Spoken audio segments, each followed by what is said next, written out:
laisse macérer dans le rhum qui est déjà élaboré. Ça peut être de la cannelle, de la banane, etc.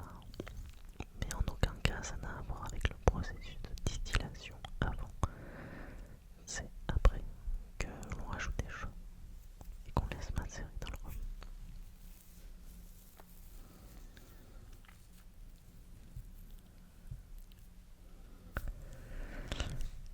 Quel élément donne au rhum son goût caractéristique? Le cépage utilisé, le terroir et le type de distillation, la levure utilisée dans la fermentation ou la température de service.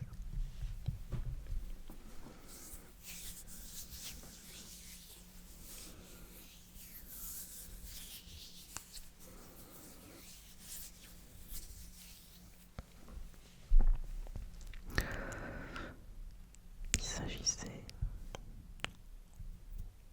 du terroir et du type de distillation, bien évidemment. Il n'y a pas de cépage pour le rhum puisque ce n'est pas élaboré à partir de raisins. Le cognac et l'armagnac sont ce qu'on appelle des brandis. Les brandis, c'est des alcools d'eau de vie de raisin.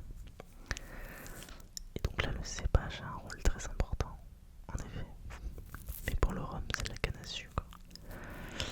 Et donc c'est le terroir. Donc la notion de terroir, j'en ferai une vidéo entière, franchement, parce que c'est tellement complexe.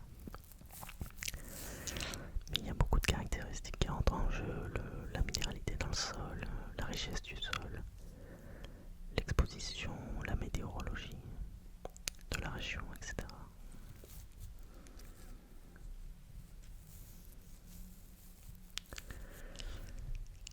Quel cocktail est traditionnellement préparé avec du rhum? Elle devrait vous plaire, cette question.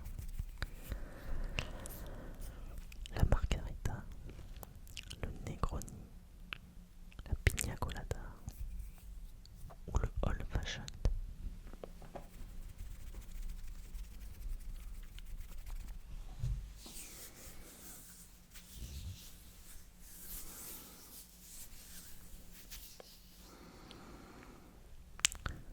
Il s'agit bien évidemment de la pina colada, qui a une texture très crémeuse.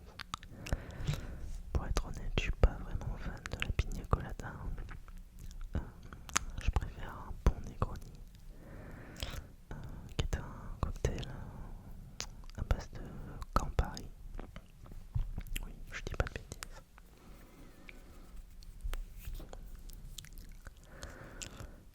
Quel est le degré d'alcool moyen d'un rhum classique?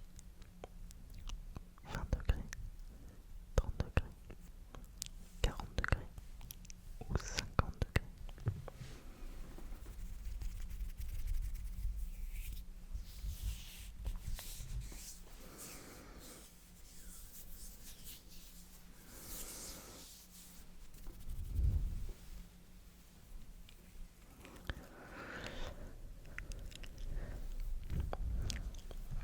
Il faut savoir que le degré d'alcool dans n'importe quel alcool est une notion qui est extrêmement